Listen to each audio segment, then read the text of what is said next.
بسم اللہ الرحمن الرحیم۔ السلام علیکم ناظرین، آپ کا استقبال ہے ہمارے نالج شیئرنگ چینل موٹی بات میں، جہاں ہم اسلامی تعلیمات کو آسان اور دلچسپ انداز میں پیش کرتے ہیں۔ آج ہم مختلف اسلامی موضوعات پر گفتگو کریں گے۔ چلیے بغیر وقت ضائع کرے ویڈیو شروع کرتے ہیں اور دین کی روشنی میں اپنی زندگی سنوارتے ہیں۔ آج کا سوال، غزوہ بدر میں مسلمانوں کی تعداد کتنی تھی؟ آپ اپنا جواب کمنٹ کر کے بتا سکتے ہیں۔ جواب اسی ویڈیو میں دیا گیا ہے، لہٰذا پورا ویڈیو بنا اسکپ کرے دیکھیں۔ جواب ویڈیو کے آخر میں دیا جائے گا۔ ناظرین، جیسا کہ 17 رمضان اب شروع ہو چکا ہے، اسی مناسبت سے اس دن کی عظیم تاریخی فتح غزوہ بدر کے بارے میں معلومات حاصل کرتے ہیں۔ غزوہ بدر اسلام کی سب سے پہلی اور فیصلہ کن جنگ تھی، جو 17 رمضان 2 ہجری یعنی 13 مارچ 624 عیسوی میں ہوئی۔ یہ جنگ حق و باطل کے درمیان ایک بڑا امتحان ثابت ہوئی، جس میں اللہ سبحانہ تعالیٰ نے مسلمانوں کو تاریخی فتح عطا فرمائی۔ اس جنگ کے اہم نکات کچھ اس طرح سے ہیں۔ جس میدان میں یہ جنگ لڑی گئی وہ مقام بدر تھا، جو مدینہ منورہ سے تقریباً 130 کلومیٹر پر واقع ہے۔ اس جنگ میں مسلمانوں کی جماعت صرف 313 افراد پر مشتمل تھی، تو وہیں قریش مکہ کے پاس 1000 جنگجو تھے۔ مسلمانوں کے پاس صرف 2 گھوڑے اور 70 اونٹ اور معمولی ہتھیار تھے، وہیں قریش کے پاس کثیر فوج، جدید ہتھیار اور گھوڑے تھے۔ اس جنگ میں نبی پاک صلی اللہ علیہ وسلم مسلمانوں کے قائد تھے، اور وہیں کفار کے لشکر کی سرداری ابو جہل، عتبہ اور شیبہ بن ربیع کر رہے تھے۔ اس جنگ کا آغاز مبارزت سے ہوا، جس میں قریش کے 3 بڑے سردار عتبہ، شیبہ اور ولید میدان میں آئے، جنہیں مسلمانوں کے 3 بڑے بہادر حضرت حمزہ رضی اللہ تعالیٰ عنہ، حضرت علی رضی اللہ تعالیٰ عنہ اور حضرت عبیدہ بن حارث رضی اللہ تعالیٰ عنہ نے شکست دی۔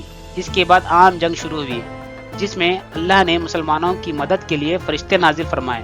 نبی کریم صلی اللہ علیہ وسلم نے دعا فرمائی تھی، اے اللہ، اگر آج یہ مٹھی بھر جماعت شکست کھا گئی تو روئے زمین پر تیرا نام لینے والا کوئی نہ ہوگا۔ اس دعا کے بعد اللہ سبحانہ وتعالیٰ نے فرشتے نازل فرمائے اور مسلمانوں کو تاریخی فتح ملی۔ اس جنگ میں 70 مشرکین کو قتل کیا گیا، جس میں ابو جہل بھی شامل تھا، اور 70 قریشی قید کیے گئے اور 14 مسلمان شہید ہوئے۔ اللہ کی مدد اور فرشتوں کی نصرت۔ قرآن مجید میں غزوہ بدر کو یوم الفرقان یعنی فیصلے کا دن کہا گیا ہے، جس کا ذکر سورہ انفال آیت نمبر 41 میں موجود ہے۔ اسی طرح سورہ آل عمران آیت نمبر 123 میں اللہ سبحانہ وتعالیٰ ارشاد فرماتا ہے کہ اور بدر کے دن اللہ نے تمہاری مدد کی کہ حالانکہ تم کمزور تھے۔ اللہ سبحانہ وتعالیٰ نے مٹھی پر ایمان والوں کی مدد کے لیے بدر کے میدان میں ملائکہ کو بھیجا، تاکہ حق کو تاریخی فتح اور باطل کو رسوائی ملے۔ جب کمزور 313 تربیت یافتہ 1000 جنگجوؤں پر فتح حاصل کی، تب اسلام کو ایک نئی طاقت ملی۔ قیدیوں کے ساتھ حسن سلوک اور مسلمانوں کی عظمت۔ غزوہ بدر میں قریش کے کئی بڑے سردار مارے گئے، جن میں ابو جہل، عتبہ، شیبہ، ولید، امیہ بن خلف وغیرہ شامل تھے۔ اس کے بعد کفار مکہ کے 17 جنگجوؤں کو قیدی بنایا گیا۔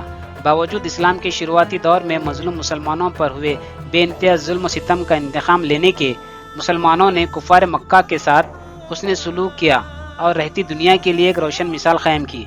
کئی قیدیوں کو بغیر کسی فدیے یا دوسرے مالی تعاون کے چھوڑا گیا، جبکہ جو قیدی پڑھنا لکھنا جانتے تھے، انہیں مدینہ منورہ کے لوگوں کو پڑھانے کے بدلے چھوڑا گیا۔ یہ طریقہ اسلام کی رحم دلی اور حکمت کو ظاہر کرتا ہے کہ دشمنوں کے ساتھ بھی عدل و انصاف کا برتاؤ کیا جائے۔ جب اسلامی تعلیمات دشمن کے ساتھ ایسا حسن سلوک کا درس دیتی ہیں، تو کیسے کسی ملک میں برادران وطن مسلمانوں سے خطرے میں رہ سکتے ہیں؟ ہمیں چاہیے کہ الزام لگانے اور ان پر یقین کرنے سے پہلے بنیادی تعلیموں کو جانیں اور دلوں کی تعصبیت کو نکالیں۔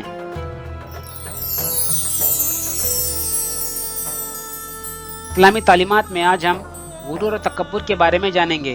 اسلام میں غرور اور تکبر کو سختی سے منع کیا گیا ہے۔ قرآن و حدیث میں ایسے کئی مقامات ہیں جہاں اللہ سبحانہ وتعالیٰ نے غرور کرنے والوں کی مذمت کی ہے اور عاجزی اختیار کرنے کا حکم دیا ہے۔ جنت میں تکبر کرنے والوں کا داخلہ نہیں ہوگا۔ تکبر عربی لفظ کبر سے ماخوذ ہوا ہے، جس کا مطلب خود کو بڑا سمجھنا، دوسروں کو کمتر جاننا اور حق کو جھٹلانا۔ یہ اوصاف اللہ کو سخت ناپسند ہیں، کیونکہ ان صفات سے بندہ عاجزی و انکساری سے محروم رہتا ہے اور اپنے وجود کو بالاتر سمجھنے لگتا ہے، جو ایک خوشگوار سماج اور ماحول کے لیے ٹھیک نہیں۔